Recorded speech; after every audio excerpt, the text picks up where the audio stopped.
Assalamualaikum everyone. Welcome back to Ultra Brains Academy.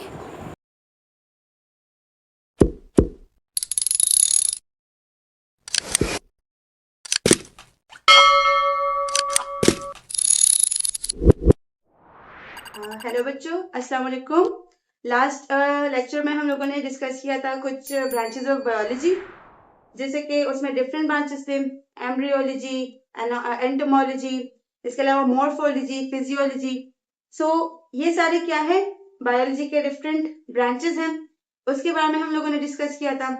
Today our topic of discussion is relationship of biology with other fields of sciences.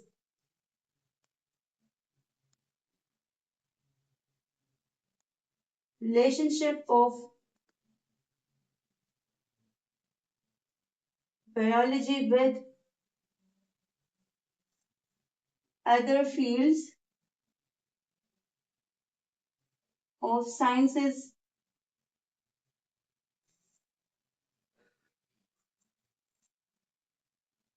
हम लोगों ने जो last lectures थे उनमें से discuss किया है that science is a systematic knowledge that is gained through observation and experimentation. Science जो है एक ऐसा नॉलेज है जिसको ऑब्जर्वेशन और एक्सपेरिमेंटेशन के थ्रू गेन किया जाता है।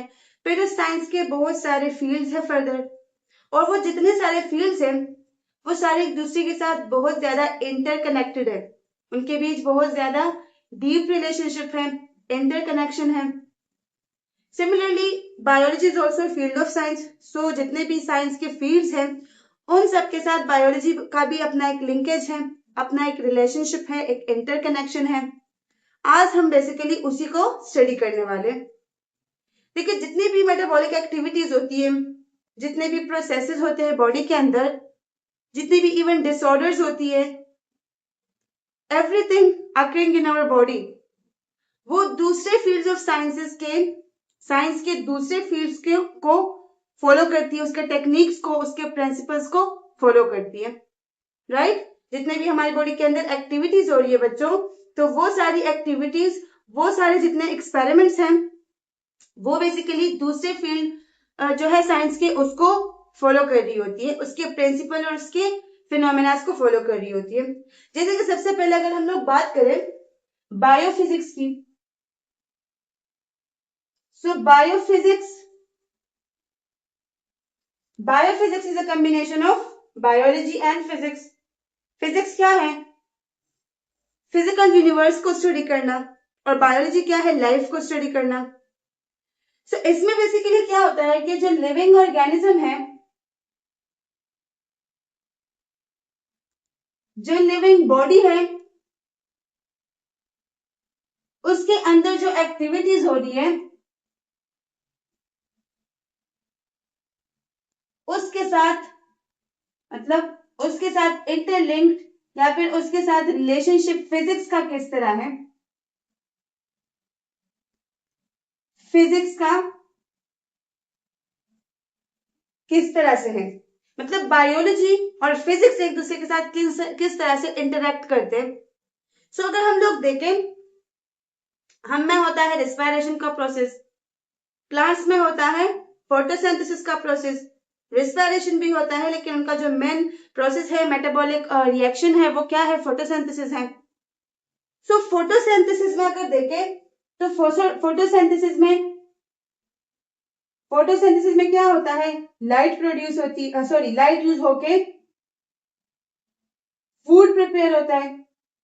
सो जो फोटोसिंथेसिस का प्रोसेस है वो फिजिक्स के फिनोमेना को फॉलो कर रहा है, वो फिजिक्स के लॉज को फॉलो कर रहा है। जैसे सबसे पहले अगर हम एक लॉ की बात करें, फिजिक्स का एक कॉमन या एक इंपॉर्टेंट फेमस लॉ है, that is law of thermodynamics.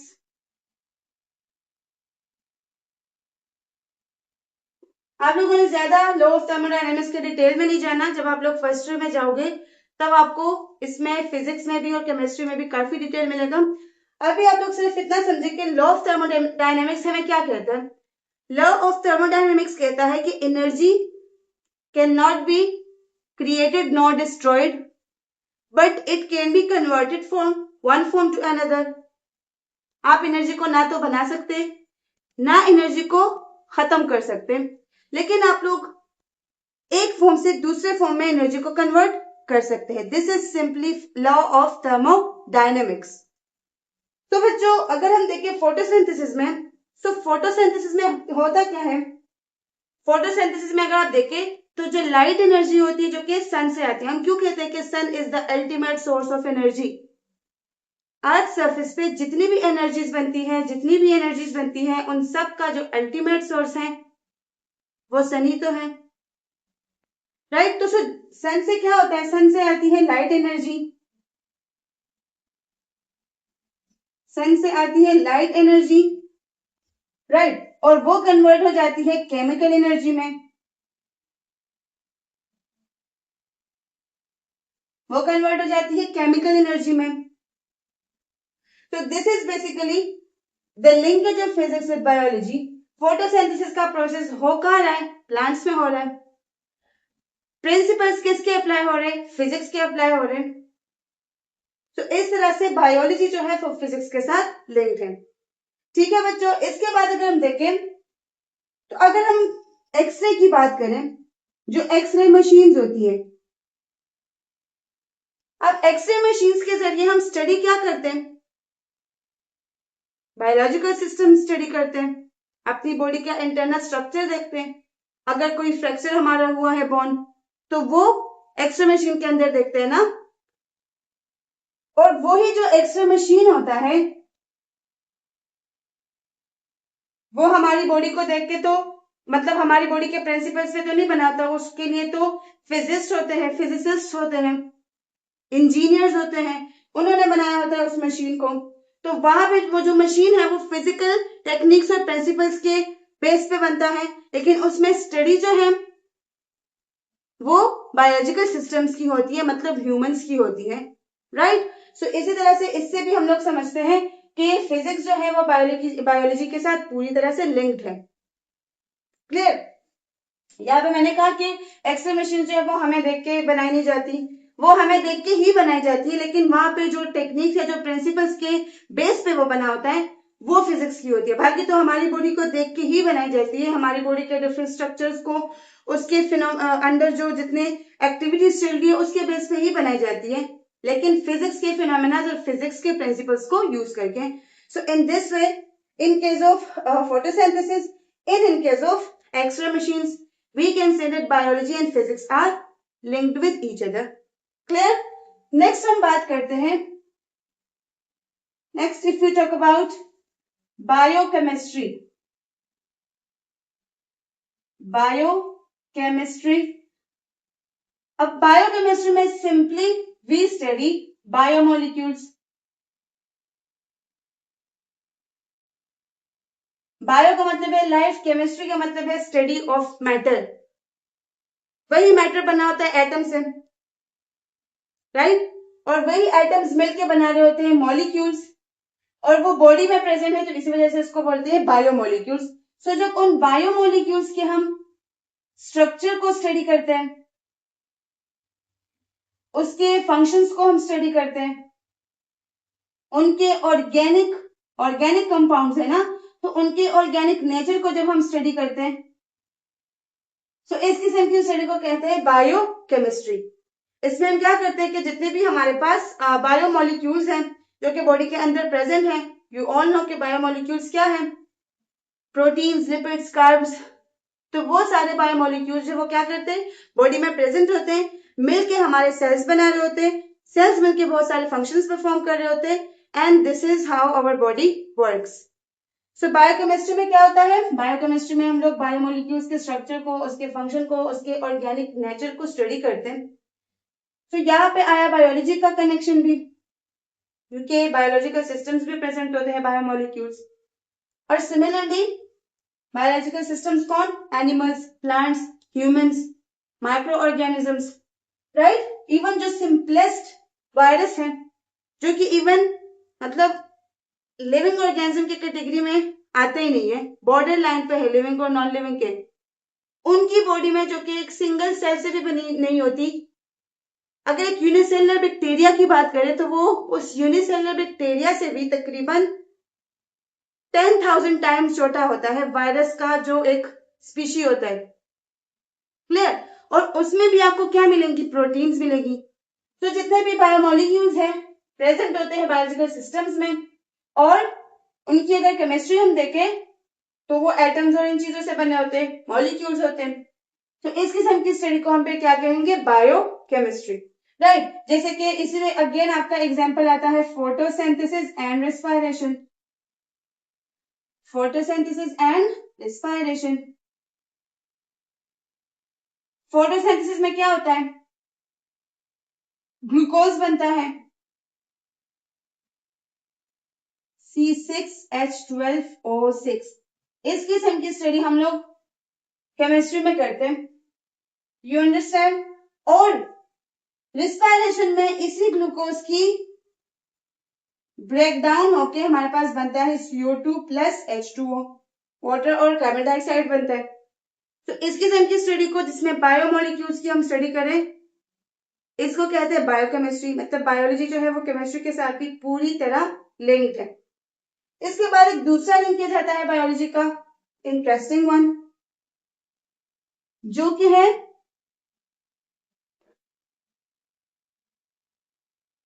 Bio geography. Geography simple क्या है, स्टडी ऑफ अर्थ। बायो का मतलब है लाइफ। अब इसी अर्थ पे ऑर्गेनिजम्स या फिर जो लाइफ है उसकी डिस्ट्रीब्यूशन को स्टडी करना, उसके डिस्ट्रीब्यूशन को स्टडी करना बायोजियोग्राफी कहलाता है। जैसे कि आप लोग को इसमें मैं एग्जांपल दूं कि जो पोलर बेयर्स हैं ये आर्कटिक रीजन्स में ज्यादा क्यों प्रेजेंट होते हैं। Now this is something related to geography, and polar bears क्या है, लिविंग ऑर्गेनिजम्स है, सो दैट इज बायो। के पोलर बेयर्स जो है वो आर्कटिक रीजन्स में क्यों ज्यादा प्रेजेंट होते हैं, मतलब बाकी अर्थ सरफेस में बाकी जगहों में आपको वो क्यों दिखाई नहीं देते रादर देन आर्कटिक रीजन।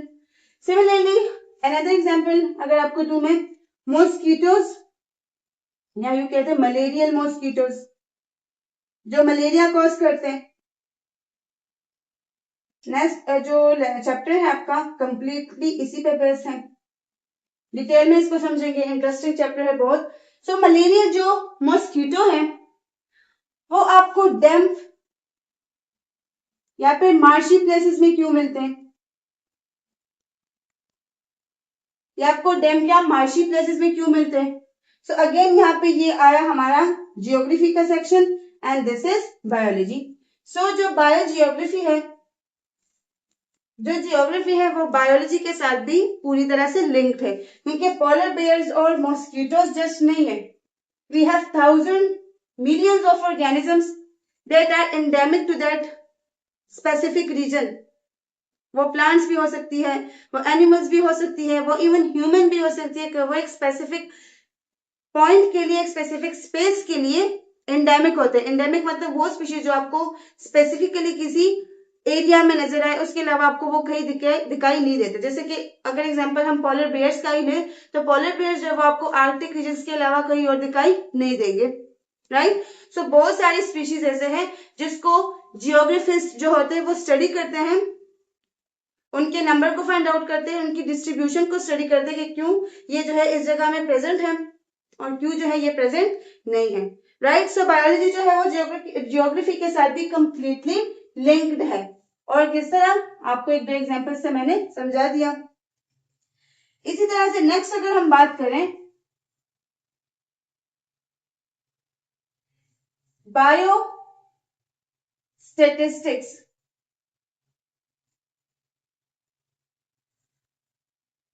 अब यहाँ पे जो स्टेटिस्टिकल फिनोमिनाज है या जो मैथमेटिकल फिनोमिनाज है उसको बायोलॉजी पे अप्लाई करना, मतलब लिविंग ऑर्गेनिजम्स पे अप्लाई करना। इसमें आपको सिंपल सा एग्जांपल अगर मैं दूं तो हॉस्पिटल में पेशेंट्स के नंबर को फाइंड आउट करना कि भाई एक हॉस्पिटल है और इस हॉस्पिटल में कितने पेशेंट्स हैं। अब ये जो डेटा रिकॉर्ड किया जा रहा है इसको हम लोग एम्पेरिकल डेटा भी बोलते हैं। सो ये जो डेटा रिकॉर्ड किया जा रहा है ये डेटा बेसिकली क्या है, स्टैटिस्टिकल बेस पे हो रहा है डेटा कलेक्शन, और पेशेंट्स के नंबर को हम फाइंड आउट कर रहे हैं। सो पेशेंट्स आर लाइफ, मतलब बायोलॉजी है ना, पेशेंट्स क्या है, बायोलॉजी है। तो उन पेशेंट्स के नंबर को फाइंड आउट करना हॉस्पिटल में, जैसे कि हम देखें कि अच्छा ये एक हॉस्पिटल है, इसमें इतने जो है हार्ट पेशेंट्स हैं, इतने जो है वो किडनी पेशेंट हैं, they need to do kidney transplant, some of them are here which who need to do lung liver transplant. तो उन सबके नंबर को फाइंड आउट करना, एक एम्पेरिकल डेटा कलेक्ट करना, this is basically bio statistics. इसमें होता क्या है कि स्टेटिस्टिक्स और मैथमेटिक्स के जो फिनोमिना हैं उसको बायोलॉजी पे अप्लाई किए जाते हैं, राइट। तो ये क्या है, बायो स्टेटिस्टिक्स है। इसके बाद बायो स्टेटिस्टिक्स के अलावा एक दूसरा वो आता है बायोलॉजी का, जिसको कहते हैं बायो इकोनॉमिक्स। बायो अच्छा, स्टैटिस्टिक्स को हम लोग बायोमेट्री भी कहते हैं, राइट। इसको हम लोग बायोमेट्री भी कहते हैं। अक्सर एमसीक्यूज में ये क्वेश्चन पूछ लिया जाता है, तो you should know. Bio economics की हम बात करें तो इकोनॉमिक्स क्या है, इकोनॉमिक्स जो है एक फील्ड है साइंस का